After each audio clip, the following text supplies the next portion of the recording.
guys, it's Reagan and today I'm here to bring you my July TBR. Now the month of July is a little wild for me. I'm doing quite a bit of traveling for work. It's my birthday and I'm moving out of my apartment, so it's gonna be a bit busy, but that doesn't mean I don't have small reading goals for myself. I have picked quite a pile of books I want to read this month, so wish me all the luck please, because I might need it. Without further ado, let's just go ahead and dive right in. The first book I'm going to talk about is the Proustopia Book Club pick of the month, and this month we are working with HMH Kids, and oh my gosh, I've already started and I'm absolutely like loving this book so far. The book we're reading this month is The Disappearances by Emily Bain Murphy, and this is a YA historical fiction novel that has elements of magic and mystery. It follows our main character Aaliyah, who has to move back to her mother's hometown after her mother passes away and her father gets conscripted into World War II. She's never heard much about her mother's hometown growing up, so when she arrives there, she realizes that it's actually very, very strange.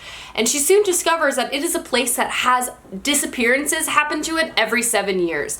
This means that random things disappear entirely from the town, from reflections to music to the stars to smells, and no one knows what's the cause and what's going to be missing next. She then kind of gets wrapped up in some magic and mystery and things start to unravel. Like I said, I've already started this book and I'm really enjoying it so far. It has such interesting atmosphere. I love the World War II setting, and the disappearances is like such an interesting idea that I've just never read before, and I am hooked because I'm like, what is going on? But yes, this is our pick for this month. I'm, like I said, already enjoying it so much.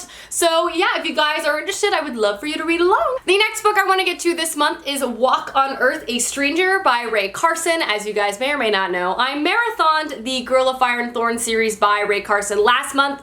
Loved it, so I just need to continue reading her books. This is a YA historical fiction fantasy that's set during the California gold rush, and it follows our main character who can sense the gold underground. And this obviously could potentially cause a lot of problems for her and get her wrapped up in all sorts of problems and powerful duos that she might not want to be. Very interested in this. Like I said, I loved the characters in the last series, so I'm just really hoping for good things in this one as well. The next book that's on my list is a leftover from last month that I didn't get to because I marathoned a series, and that is Our Dark Duet by Victoria Schwab. This is the second book to This Savage Song by Victoria Schwab that I read last year and really, really loved. This follows a post-apocalyptic dystopian style world that is split down the middle and has a lot of chaos and political uprising because the world has been taken over by monsters. These monsters manifest from horrible acts, and different types of monsters are formed by the severity of the act.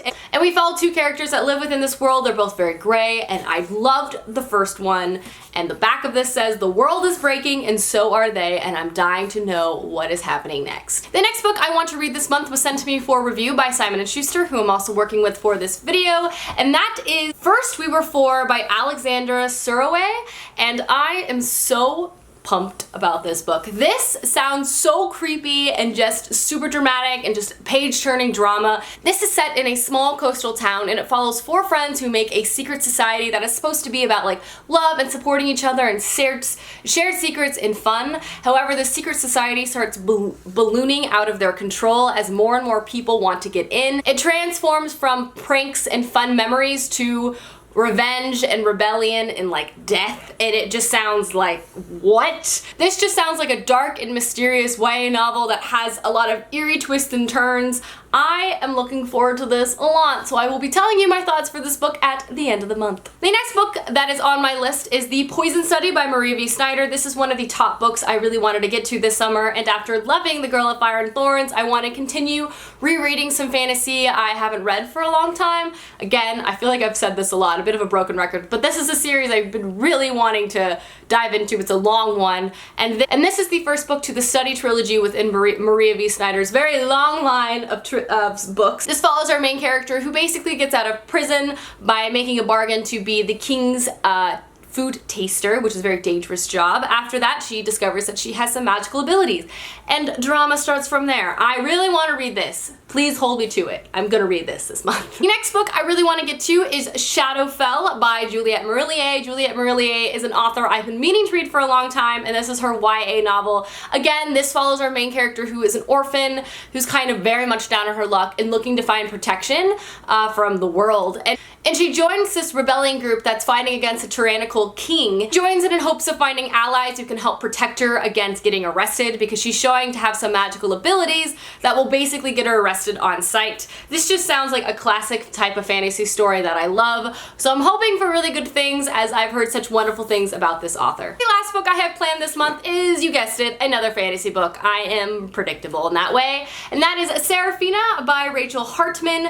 This I've just heard really good things about, and I'm just really interested to see if the hype is there. It is a dragon YA fantasy novel that I feel like is pretty politics heavy, which I'm always a big fan of. I don't know much more than that, but people have been saying it's very lush and well plotted, so I'm hoping that is truly the case. Hey guys, those are all of the books I plan on reading in the month of June. I know there are quite a few of them. I'm like looking at the pile now and I'm like, what have I signed up for? But I'm really excited about every single one of them, and yes, I will see you guys soon with another video soon. Goodbye!